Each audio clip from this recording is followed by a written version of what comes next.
Are you like most professionals who haven't received training to meet the mental health needs of older adults? Well, this podcast is for you. Welcome to the Psychology of Aging podcast. I'm Dr. Regina Kepp. I'm a geropsychologist and founder of the Center for Mental Health and Aging.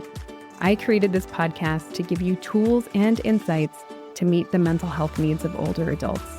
This is after 20 years of working with older adults in some of the largest healthcare systems in the United States. Each week, I share evidence-based tools that you can use with your clients starting today. And if you find the resources here helpful, check out our online continuing education courses at mentalhealthandaging.com. All right, let's jump into today's episode. If you've been listening to this podcast for a while, you know we've been talking a lot about managing chronic pain and the unique concerns and experiences of older adults related to chronic pain. Today will be the final pain episode for a while on the podcast, but today is a fantastic interview with Dr. Stephen Grinstead, who's here to talk about addiction-free pain management solutions for older adults and others who are living with chronic pain. So let me tell you a little bit about Dr. Stephen Grinstead. Dr. Grinstead has a master's degree in counseling psychology and a doctorate in addictive disorders. He's a licensed marriage and family therapist, a past California certified alcohol and drug counselor, and a certified denial management specialist and advanced relapse prevention specialist. From 2015 to 2018, Dr. Grinstead was co-founder and chief clinical officer of a triple diagnosis residential and intensive outpatient chronic pain management program in California. He's author of many books, and most recently, the book, Thank You, Adversity for Yet Another Test, a body, mind, spirit approach for relieving chronic pain suffering. Dr. Grinstead is an internationally recognized expert in preventing relapse related to addiction and chronic pain disorders, and is the developer of the evidence-based addiction-free pain management system. He's been working with chronic pain management, substance use disorders, eating addiction, and coexisting mental and personality disorders since 1984. And I am delighted to be interviewing him today. So let's jump in to the interview. Stephen Grinstead, thank you so much for joining us today on the podcast. Today, you're here to talk with us about the new rules of treating chronic pain, addiction-free solutions in the era of opioid crisis. This is such a timely topic, and I'm really looking forward to this conversation. Yeah, me too. This will be exciting. I'm curious if we could start at what inspired you to pursue a career in addictive disorders. Well, it actually goes back a long way to my childhood. I grew up in a family system that had alcoholism on both sides of the family. And then when I was 12 years old, that was back in 1962, that I got exposed due to an injury playing sandlot football with my cousins to being rushed to the emergency room. I lived in Pueblo, Colorado. I'm the oldest of 9 boys. So the hospital knew the Grinstead boys. One or the other was always there. So they rushed me in.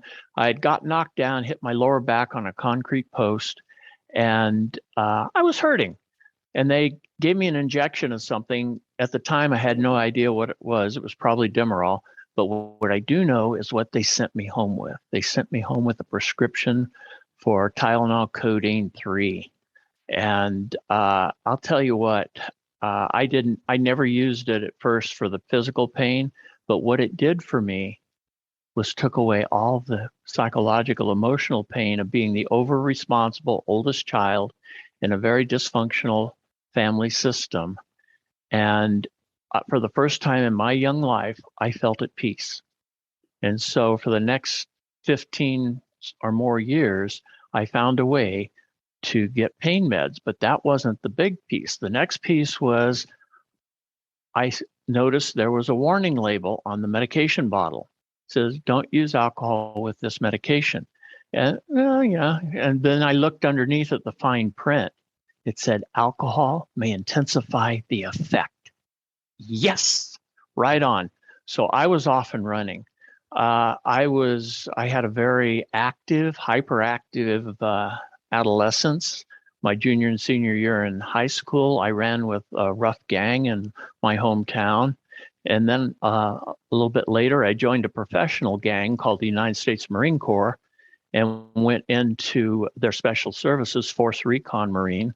And I learned how to be even more violent and have more reasons to get pain meds because we were always doing incredibly crazy things like jumping out of airplanes.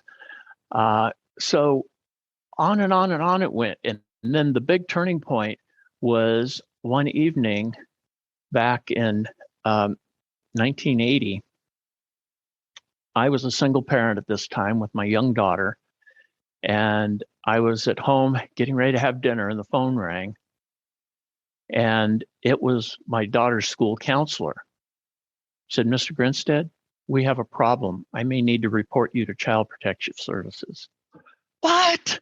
What's the matter? What's going on? Says, "Well, we had an alcohol and drug awareness day at school today, and your daughter told us that, about how a lot of nights when you're having dinner, you have a bottle of wine and then you take your pain pills with it and then you get really silly. And we don't think that's a good role model." And right then, that was a wake-up call. Now, I was high functioning. I was a black belt in karate. I was running multi-million-dollar electrical construction jobs. So I was very high functioning, not the type of person you usually think of as an addict, but I was. And so I promised that I would stop. I'd never use again. I promised my daughter. I promised myself. I promised Sensei Richard Kim, who was at the time the most important mentor in my life. And about a year later, I broke that promise. And it was devastating.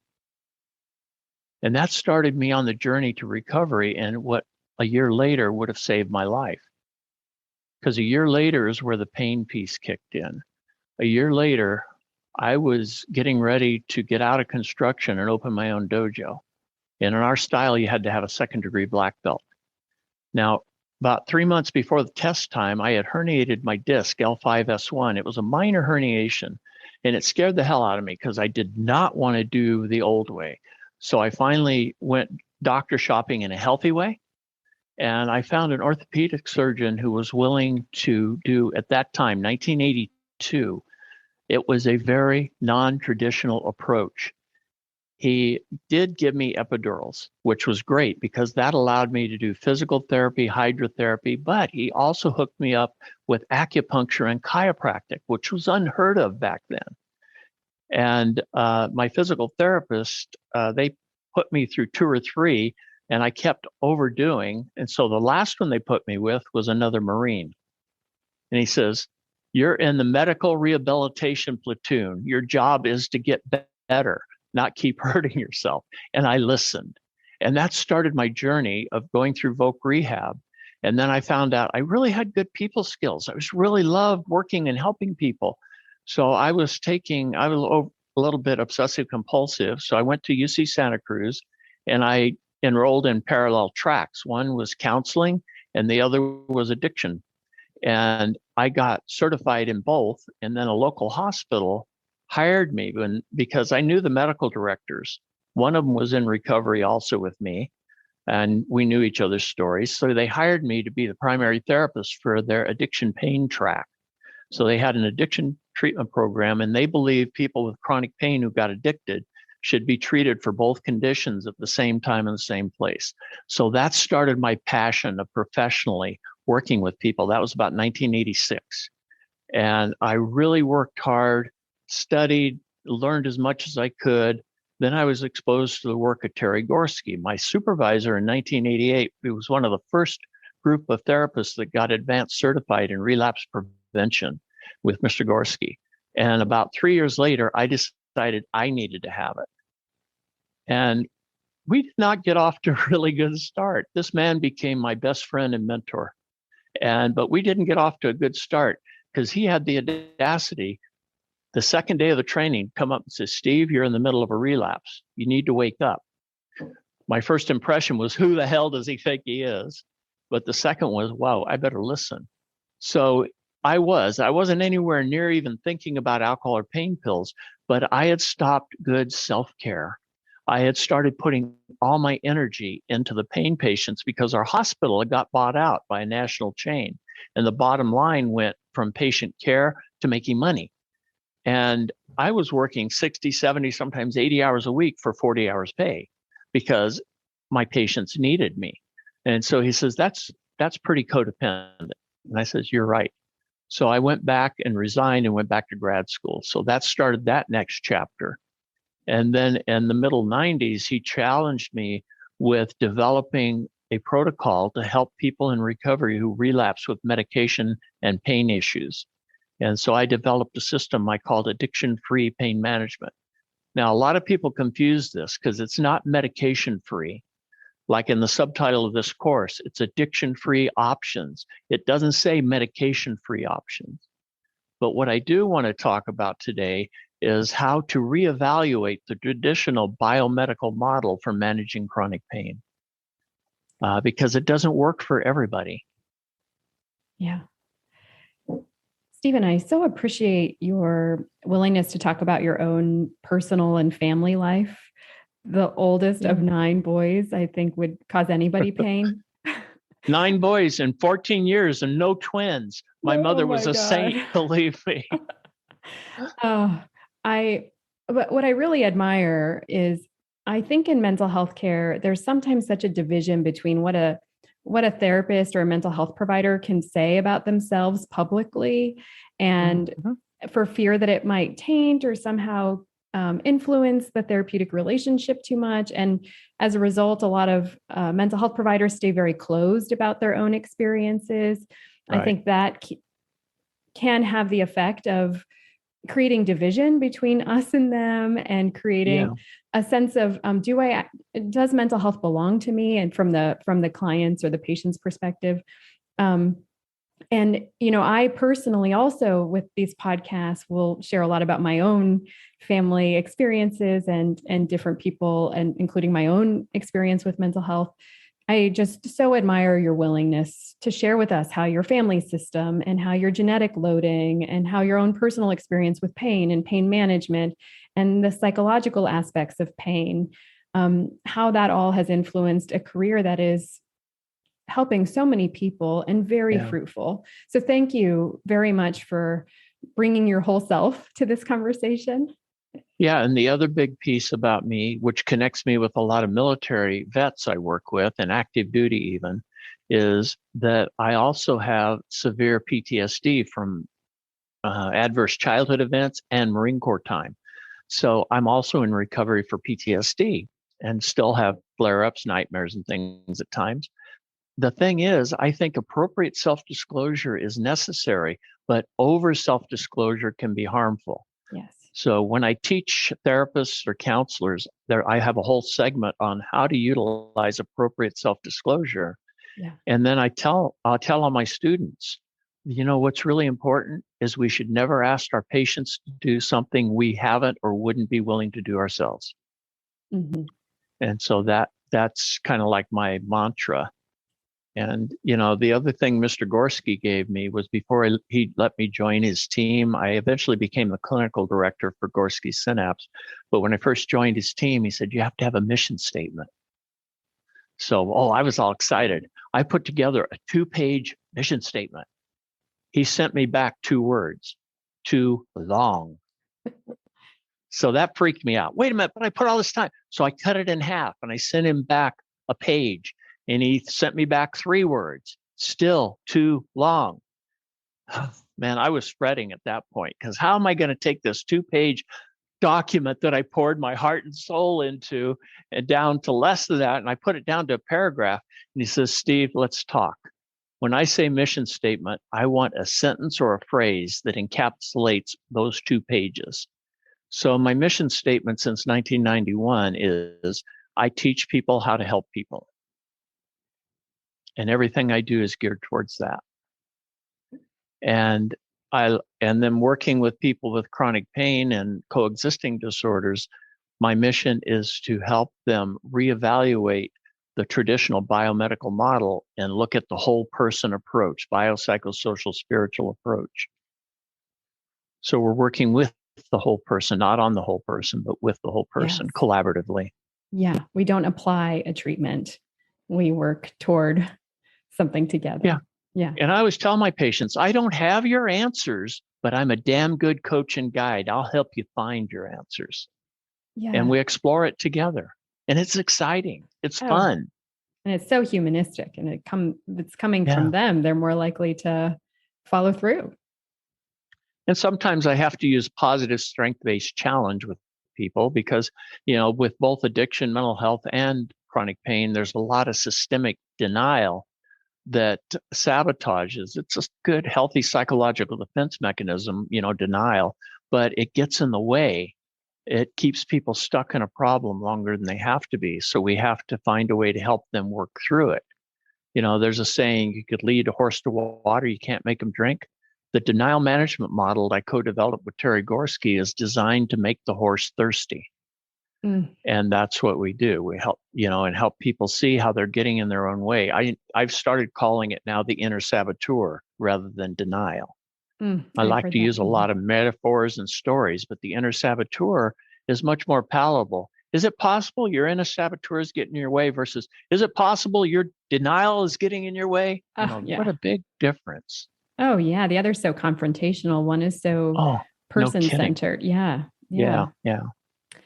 I wanted to ask you about the term addictive disorders. I know we have shifted in the field to using substance use disorders, or what's your take on that?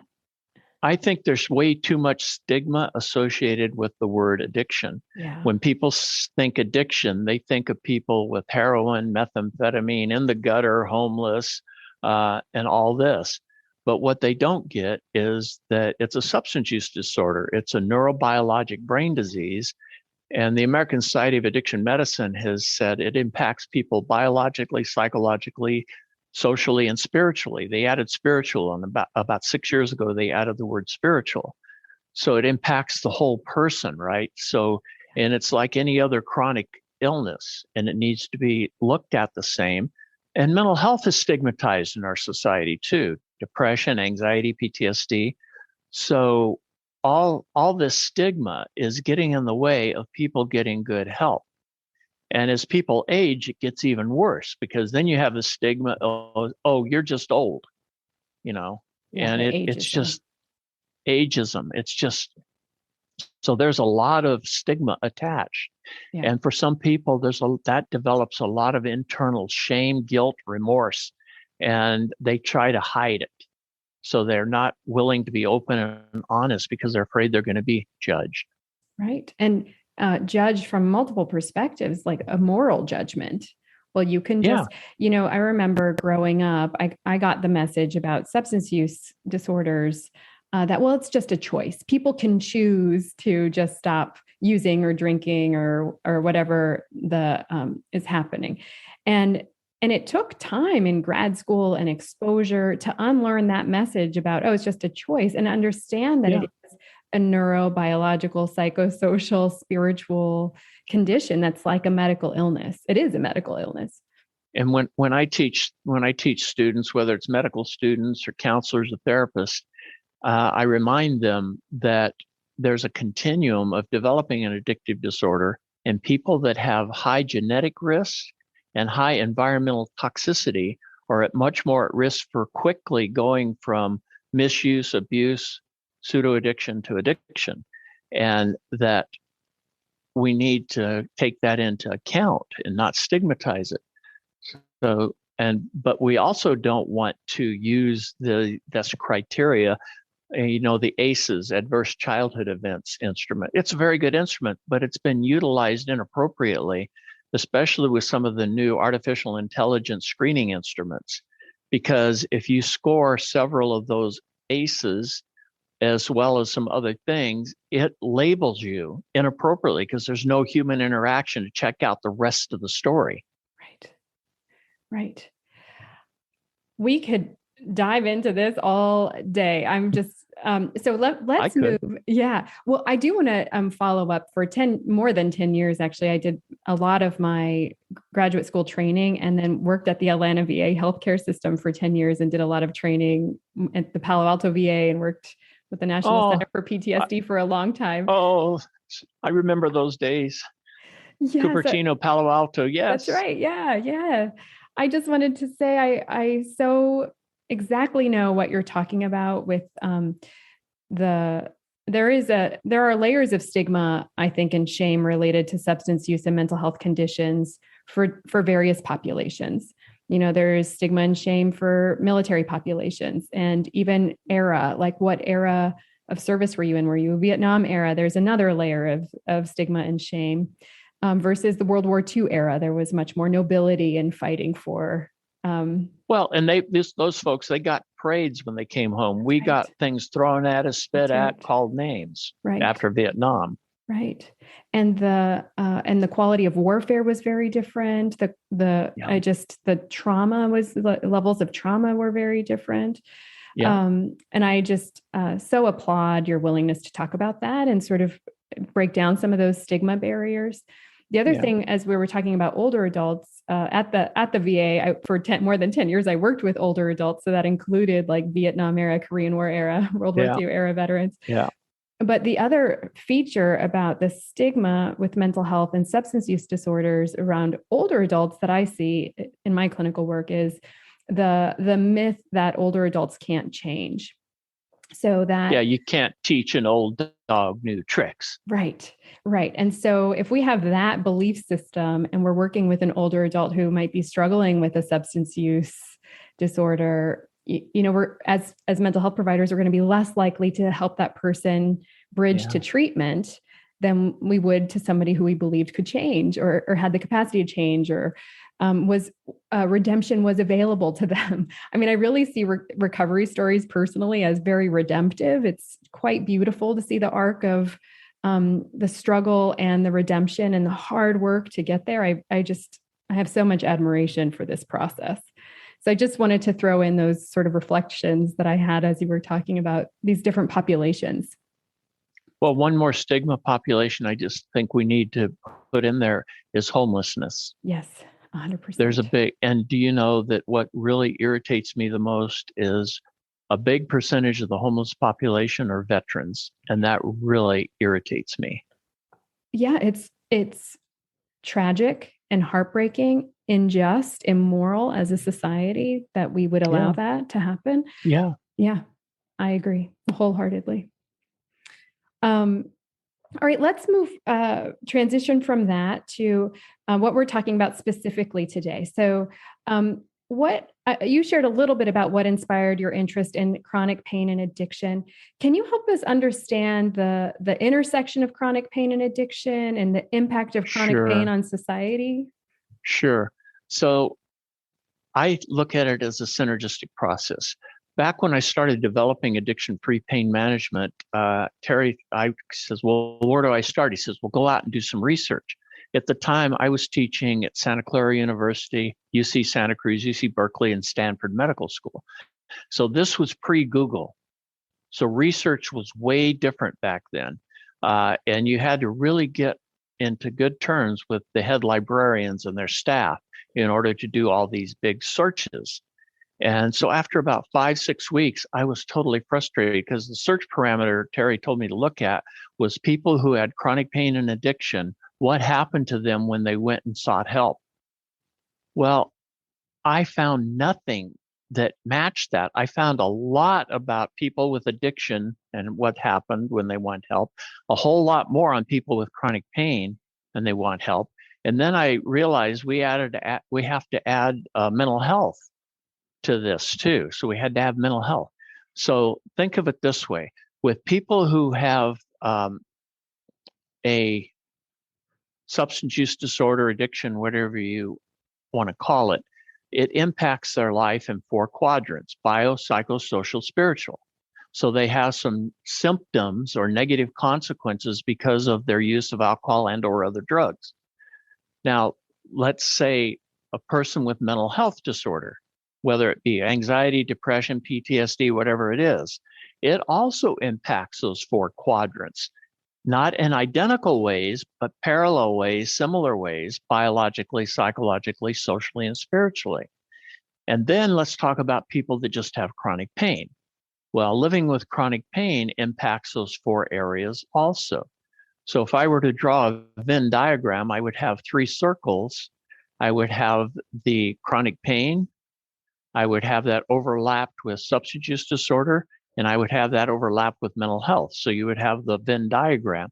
And then in the middle, the circle I would draw was the addiction pain syndrome, the chronic pain syndrome.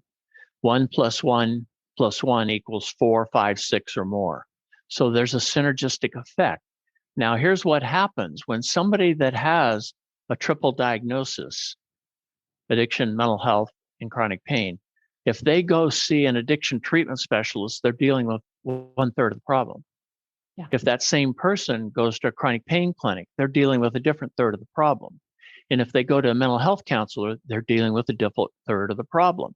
They're getting what's called synergistic treatment, and they're getting one at a time. They're getting one thing addressed at a time. And what they really need is to bring it all together collaboratively when all three disciplines are working together as a treatment team, with the patient being the captain of the treatment team, to develop the appropriate treatment plan. So a synergistic problem needs a synergistic solution. That's why I developed the addiction-free pain management system, is to concurrently rather than sequentially address the issues. So it needs concurrent intervention. Yes. And I think this really, really fills a major gap in the mental health system, because as I was coming up in my training, so I trained at a program at Stanford in the early 2000s. And one of the messages that we would get was that before you could treat a mental health condition, you had to make sure that the substance use disorder was managed or under control, or the person was in recovery. Like, we're not going to start, the message was, we're not going to start treatment for depression until the substance use disorder is knocked out, right? And so the person would have to jump through these hurdles, and the person is telling us, the identified patient, the client is telling us, I am suffering and I'm using substances, and treating my substance use disorder is not going to take away my suffering. I am suffering. And the mental health system, at least the prominent message I received was, nope, you have to treat substance use first, because I'm not going to treat mental health until that's taken care of. Oh, that's been a big part of my professional career. I went on the international speaking circuit about 1996, all around the United States, Canada, et cetera. And I kept running into that same wall. And I told them that can be very short-sighted. What we need to do is do a thorough assessment, evaluation, triage. We need triage. And if you are dealing with somebody with severe depression, what makes depression worse? Substance use. And pain. And what happens if you're experiencing moderate to severe addictive disorder, substance use disorder? It causes more depression. Yes. So isn't it make sense that we deal with both concurrently? And that was hard for a lot of people to wrap their heads around, because that's not what was being taught in grad schools. You know, I graduated my master's in 1995, my doctorate in 2001, and I had to overcome a lot of stigma and bias. And it was very challenging at times. And when you start, and the other thing that's changed a lot since the mid 90s, when I started doing this, I always incorporated the spiritual into it. And boy, that was taboo at that time. But I'll tell you what, after my presentations, there was always a lot of people that came up and said, thank you. That's been a missing piece. That really, the way you explained that you need to deal biopsychosocial, spiritually, you have to deal with the whole person. It just makes so much sense. And it does. But what's happened with chronic pain is we've gone to traditional pills, shots, procedures, and surgeries, the biomedical model. If someone has coexisting disorders, coexisting problems, that model doesn't work real well. 20% of the population is using 80% of the healthcare dollars because it's being delivered inappropriately. And then they blame the patient. Yeah, you're just not getting better. You're in addiction now. Now, you said part of your goal today is to help us reevaluate the traditional biomedical model. So, can we take some time to do that? So, Sure. yeah, help us understand you're getting into it right now, but help us really understand what the state is of the biomedical model and then how you would like us to reformulate our thinking. Okay, traditionally, what happens is people with pain, they first have acute pain, and so they get treated by usually a primary care physician, urgent care, emergency room, etc. And then when it doesn't get better, 3 or 4 or 5 months, then they refer them to a pain management specialist. And they're always, the first approach is, let's see what kind of medication is going to help you not suffer with your pain. And it's better today than it was, believe me. But back in the 90s, the early 2000s, we had bought into and drank the Kool-Aid of big pharma that medication was the solution. That's why we have an opioid crisis. It's exactly why we have an opioid crisis. And we have a lot of research that shows chronic pain responds really well to cognitive behavioral interventions, hydrotherapy, physical therapy, chiropractic, acupuncture. We have research on all of that. Do you know there is no level 1 research that demonstrates opioids are effective for chronic pain management? There's none. There's no level 1 out there, because what happens is people exposed to opioids, they don't always, quote, get addicted. But what happens is it starts remodeling the system, and many of them develop what's called opioid-induced hyperalgesia, which is, to put it really simply, is they're hypersensitive to pain signals. And so tolerance builds up. We know that with any of the medications, the opioids especially, and the benzodiazepines, and they usually co-prescribe those. So we're trying to find a medication. And what they're forgetting is my goal with chronic pain management is twofold: improve quality of life and level of functioning. The biomedical model for people with coexisting disorders cannot and will never do that. So the biomedical model needs to take a look at more than the pills, shots, surgeries, procedures. We need to take a look at some other areas in the biological window are very important too that get overlooked. Diet, nutrition, exercise, the triad. Good hygiene. There's activity pacing. There's a whole lot of things biologically that need to be addressed. But we're not done, because we need to then concurrently be working in the psychological. We need to assess and see, okay, how's the person functioning psychologically? Anxiety and depression are very, very common with people with chronic pain, as is unresolved trauma.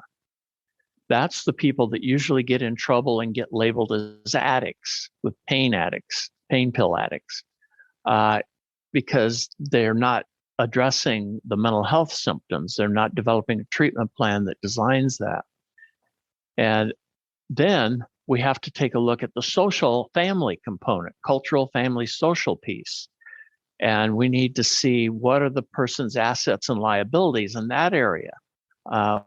What do they need to be doing socially that's going to help them move out of the problem into the solution?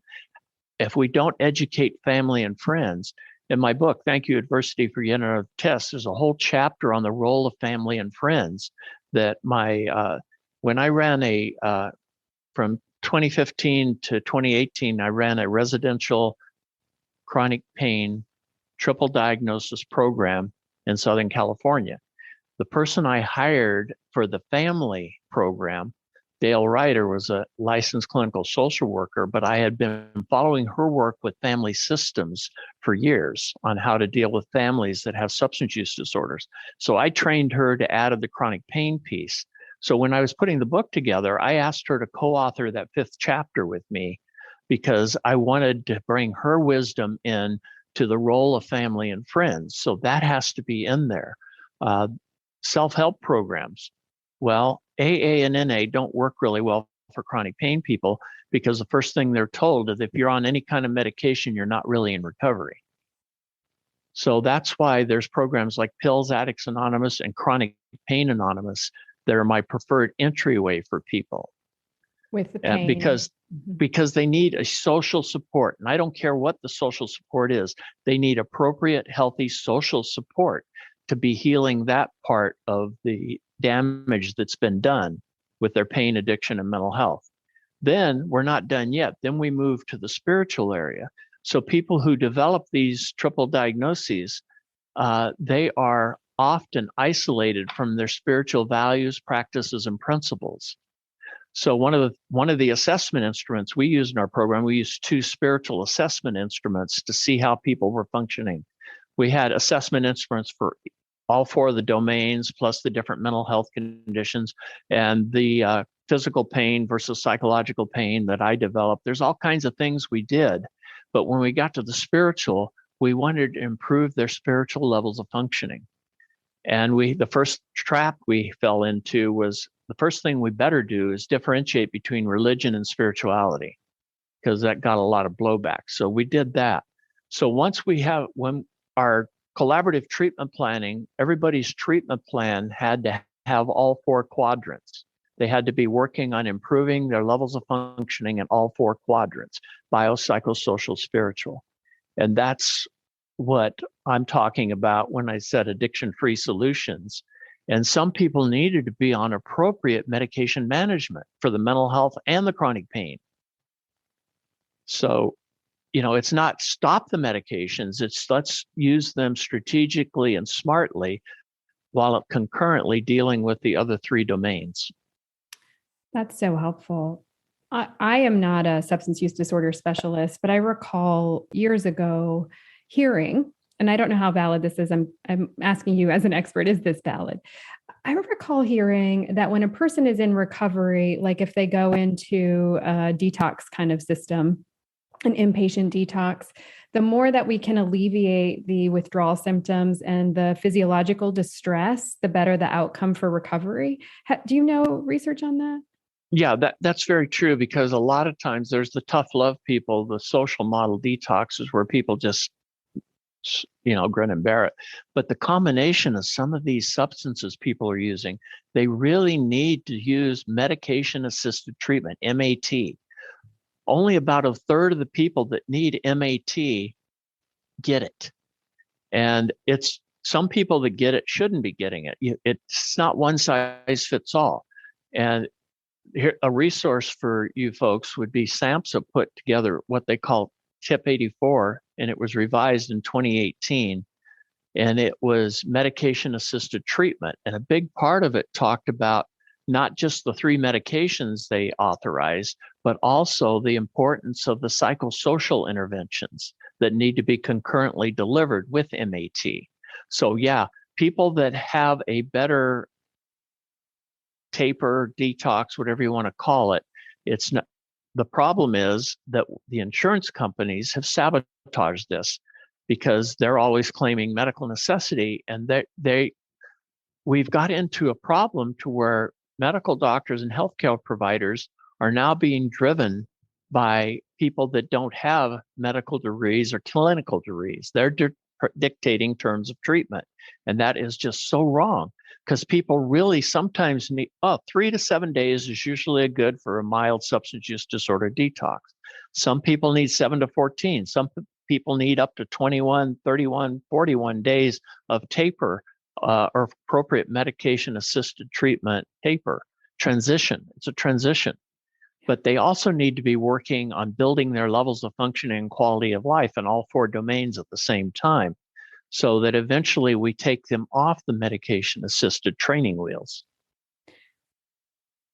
As we were preparing for this, you had shared with me that to your point about who's dictating, treatment, and I think you were alluding to that insurance companies are dictating treatment, longevity, like how much treatment is indicated, how long that treatment can last.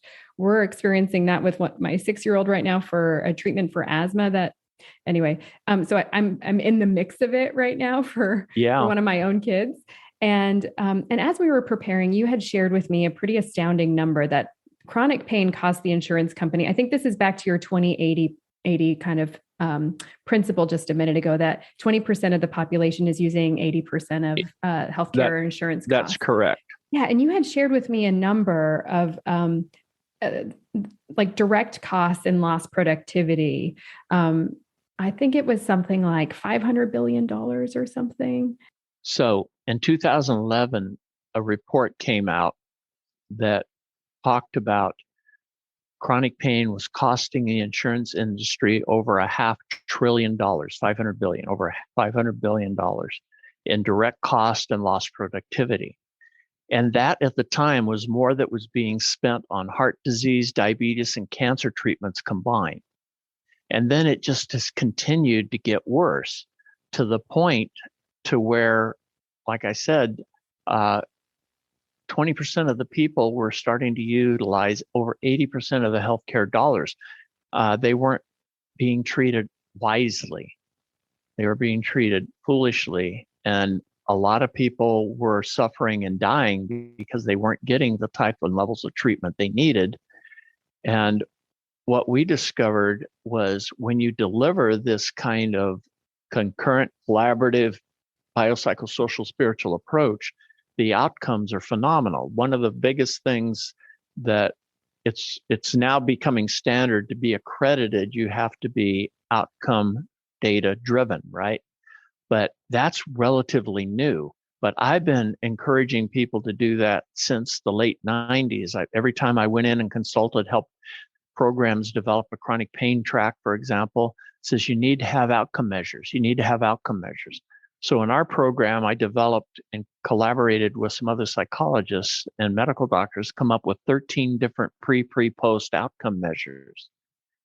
And so every single person that went through, before we delivered any treatment, we would assess them and get what their measures were: anxiety, depression, and pain, etc., PTSD, spirituality, family functioning.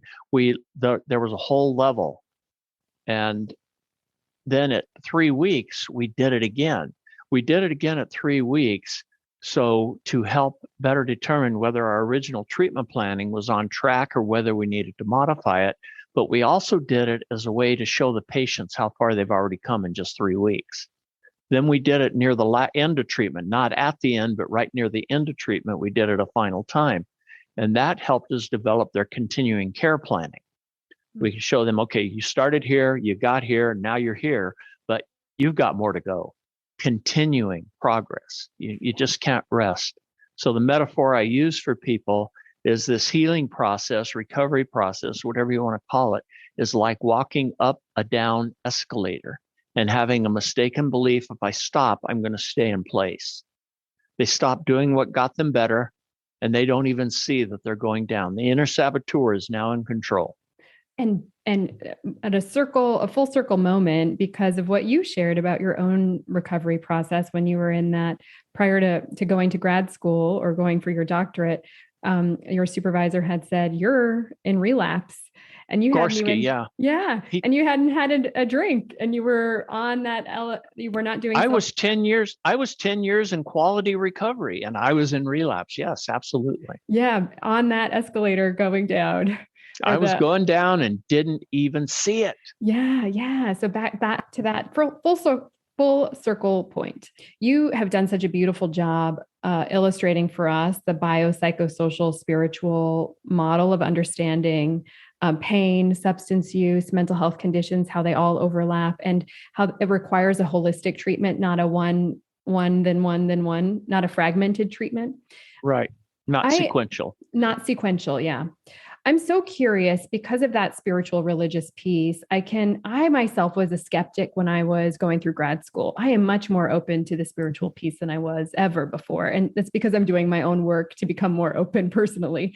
But I appreciate that you distinguish between religion and spirituality. Dr. Lisa Miller at Columbia, I think she has a spiritual and neuropsychology lab. So they actually look at the brain and spirituality and are doing kind of what you're talking about, but also creating a foundational of research to support it as well.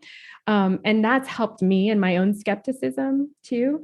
For other mental health providers who might be skeptical like me, who might be like, thinking, well, I don't do spiritual counseling. How would I include this? Can you just talk a little bit about that? Well, first of all, there's a great resource. On my website, I have an articles page, and one of the articles is the role of spirituality in chronic pain management. And it gives a good foundation of religion versus spirituality.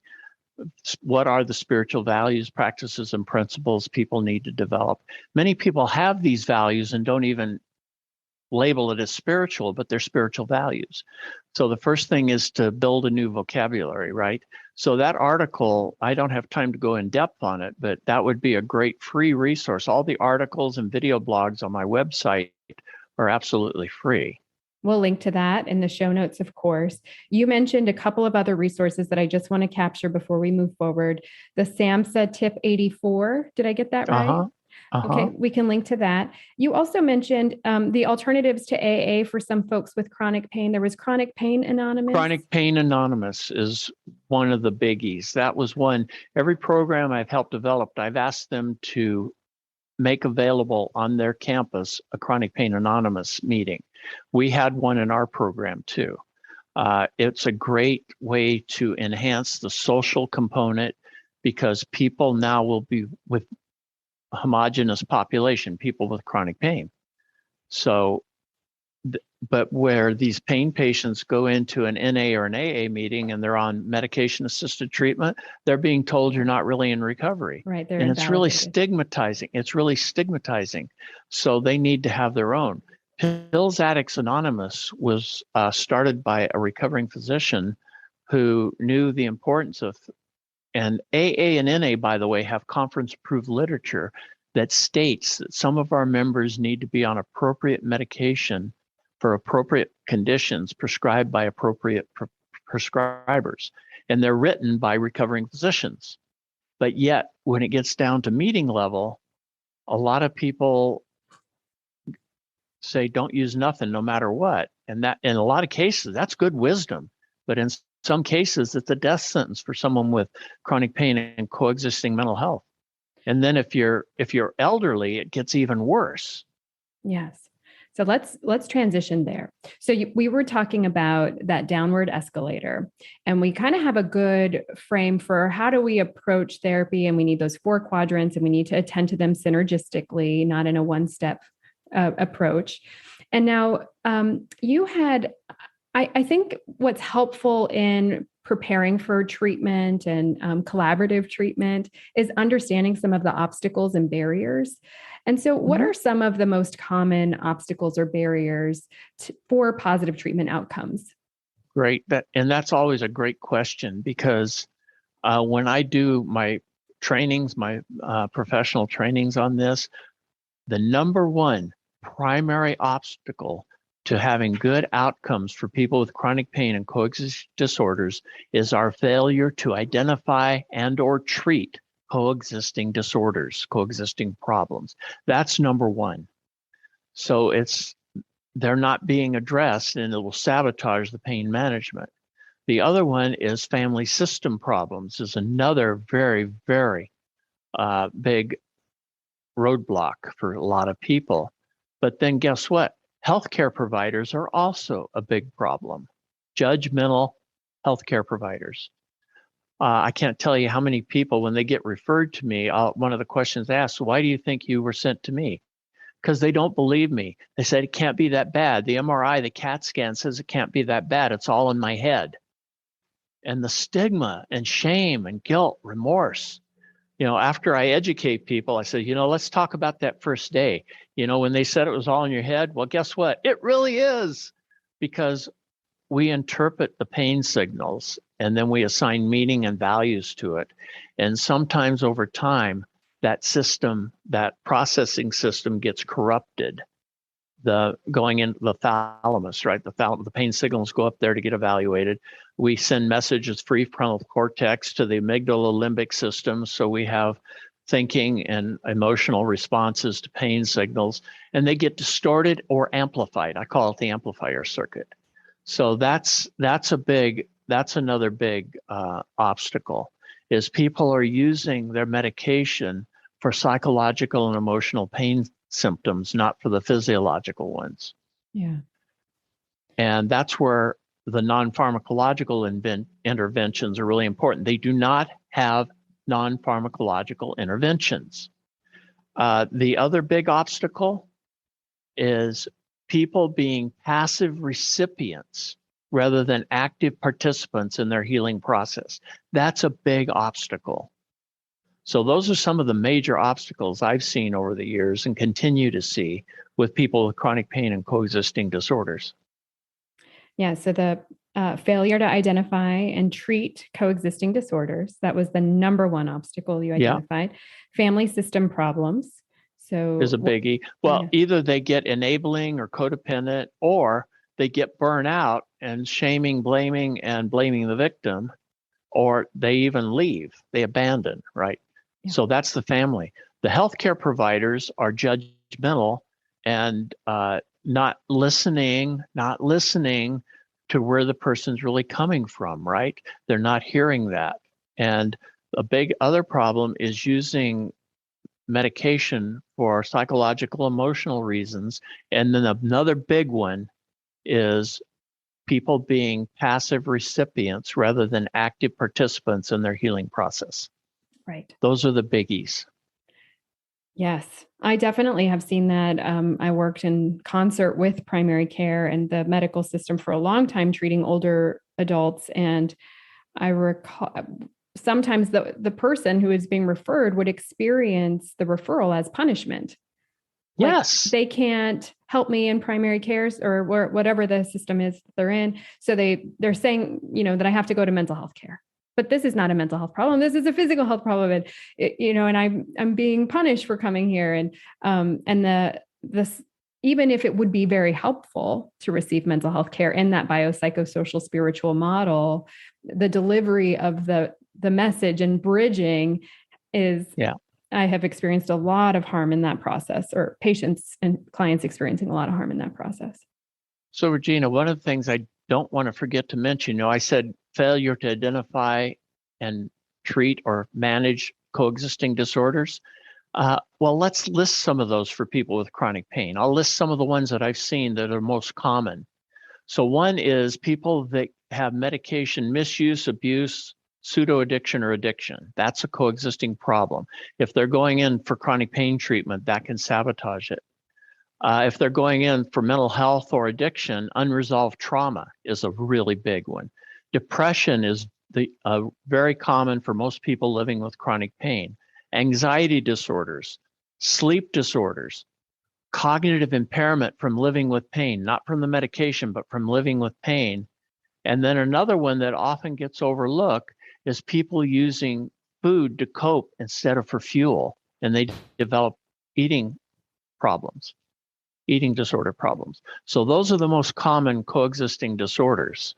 That's very helpful. That's an excellent list for us to be mindful of. And we can see how they really overlap, because sleep disorders affect cognitive functioning, pain affects cognitive function, all of it really does overlap. Yeah. So the synergistic approach is key. Yeah. Since our mission is to ensure that older adults have improved access to mental health care and reduce stigma for older adults related to mental health and substance use disorders, will you share what some of the unique challenges are for older adults when it comes to effectively managing pain? Oh, yeah. One of the big ones is as we age, we're not able to physically do some of the things that will help our pain condition, because my premise is flexibility and mobility are my best friends. That's why 4 to 5 days a week, I swim 30 to 50 minutes each time. And that's my major exercise modality. I also bike and walk. So as we age, though, back before my injury, I was probably running 8 to 10 miles a day and swimming a mile a day to prepare for my black belt test, my second degree black belt test. Well, I can't do that now. So, and as I'm getting older, I'm finding that it's a little bit more challenging getting up in the morning and try to talk myself out of going. And yet, the benefit of that, though, is yesterday we were getting ready to have a snow, so we still had a bunch of leaves out in the yard. And I wanted to get all those out. And because of my activity pacing of keeping myself in physical good shape, I was able to do that without hurting myself. So as we age, though, activity pacing becomes crucial. So that's a big part. Appropriate activity pacing. Some people try to do too little, other people try to do too much. So we have to set, what are your goals for activities? And I have an assessment I developed for people. They rate themselves where they see themselves. And then I want you to, over the next week, I want you to set a goal for increasing. And what a lot of the type A personalities like me do is they try to go for 20, 30% improvement. I says, no, we're not going to go there. 10%. Let's keep it low. Start low, go slow. That's my motto. Start low, go slow. So having a good appropriate activity pacing plan in place. The next one is, as we age, is the way we metabolize different medications. That's really crucial. And to realize that for most pain flare-ups, non-pharmacological interventions are going to be much more helpful than taking oral medication. And a lot of people don't believe this. One of the things when I was consulting with pain clinics in Sacramento, when they had people that they had a policy that they would not, if people ran out of medication, they would not refill until it was time to refill. And when people started habitually doing that, they would refer them to me for an assessment and treatment planning. And 9 times out of 10, I found out that what they were doing was when they were having pain flare-ups, they'd take an extra dose of their pain meds. And that's all they were depending upon. So helping them see that activity pacing, and I have another resource I teach people as I give them a worksheet. It's developing a pain flare-up plan, non-pharmacological pain flare-up plan. And in this plan, I describe what it's about and everything. And then there's a checklist of about 40 different interventions. And I says, look, these are things that my patients have told me that's helped them with flare-ups. I want you to pick 4 or 5 of these that you're going to add to your plan and you're going to practice. And so learning these, and then when I would do the assessment with people that were running out of meds, says, okay, so you took that for a flare-up. How long before you started feeling less pain? Oh, 5-10 minutes. That told me right there, it wasn't the medication. That was the placebo effect. That was the expected placebo effect, because it takes anywhere from 45 to 75 minutes for oral pain medication to start being effective. And yeah, if they do something like a STEM unit, electrostim unit, ice, stretching, hydrotherapy, yoga, Tai Chi, they'll start getting relief in 5 to 10 minutes. So it's teaching, especially as we age, we need to find out what is age appropriate, what can we do. We can't judge ourselves by what other people, like if we go to a class or something, we can't judge ourselves by how other people are performing. No, we have to be working on us. We need to improve our goals, right? Not compare ourselves to other people. And for elderly people, that's hard.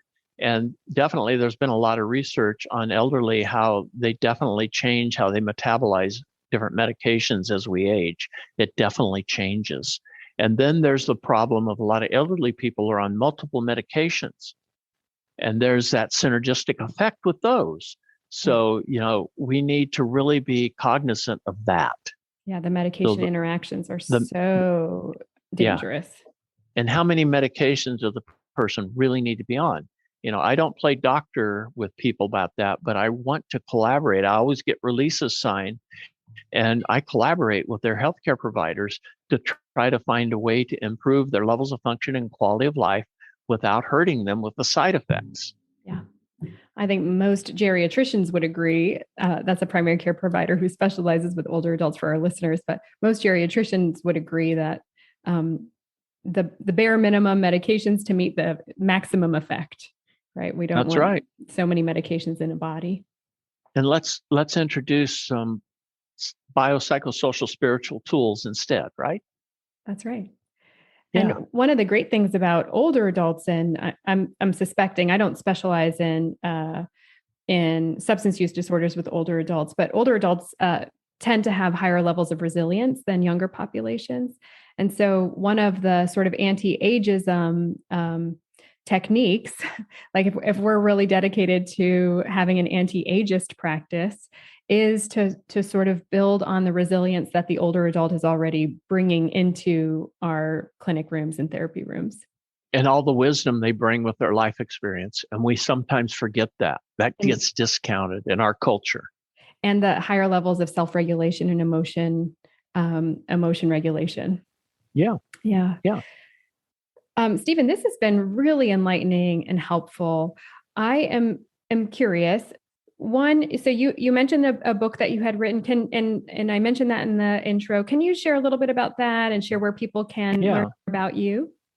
Yeah, my website is www.drstevegrinstead.com. Very simple, drstevegrinstead.com.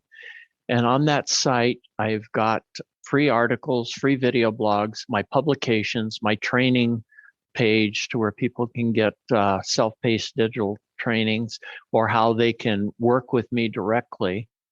There's on that same page is a way for people that want to do empowerment coaching with me or healthcare professionals that want consultation or training, individualized. So those are some of the things I offer through my website. Of course, I highlight my book, my latest book, number 16, Thank You Adversity for Yet Another Test. Body, Mind, Spirit Approach for Relieving Chronic Pain Suffering is the subtitle. And that one was based on my whole years of experience, plus those 4 years running that residential chronic pain program. And in that, I composited 4 of our pain patients and demonstrated what their pre-outcome measures were, what they did to get to their post-outcome measures, which were, the aggregate was 53% improvement, which, and as you know, in the field, anything over 30% is significant, right? We had 53% for our aggregate. And some people were higher than that. Of course, some people were lower than that.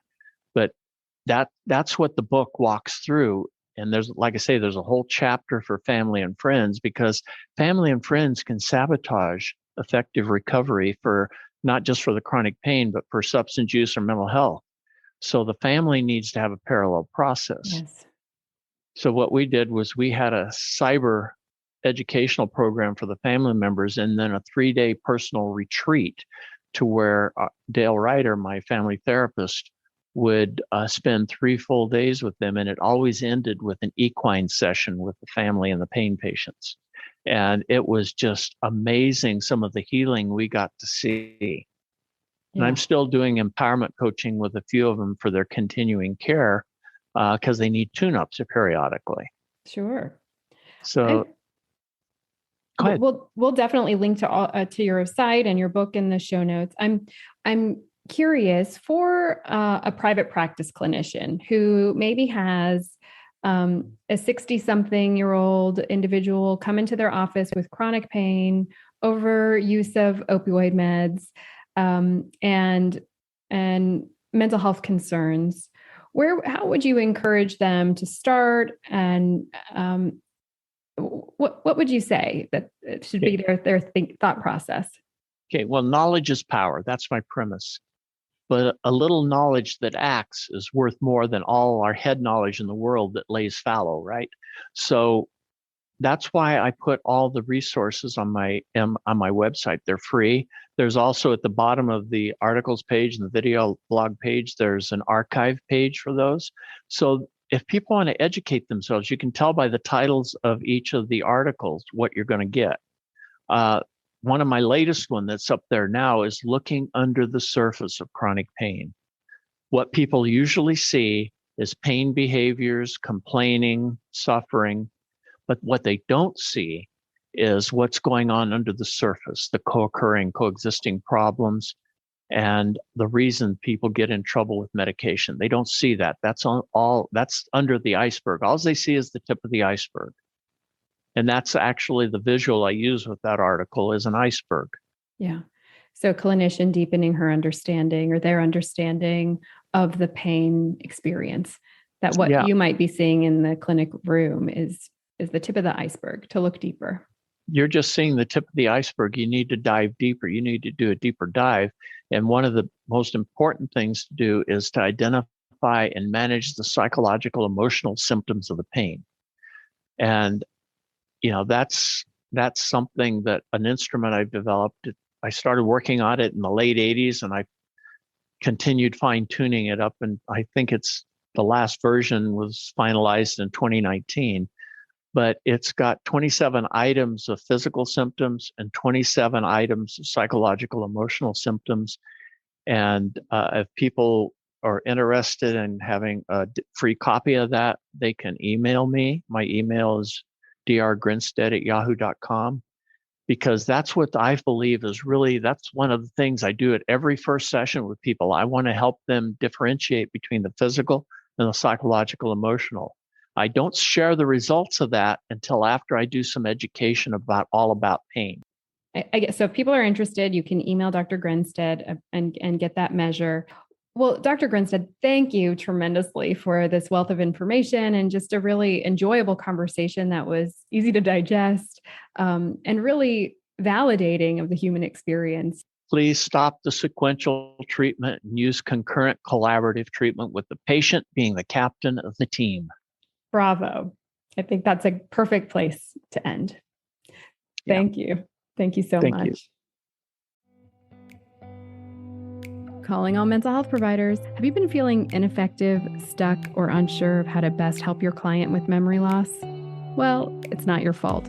Most therapists haven't had any training in addressing memory loss or cognitive changes in therapy. But I got something for you. In my free 10-minute video where I walk you through 5 steps for helping your clients presenting with memory loss, you'll learn the difference between memory loss and mental health concerns for older adults and how to help. Get this free training and a bonus workbook that you can start using in your clinic today. Simply go to www.mentalhealthandaging.com/clarity to learn more. That's www.mentalhealthandaging.com/clarity, CLARITY.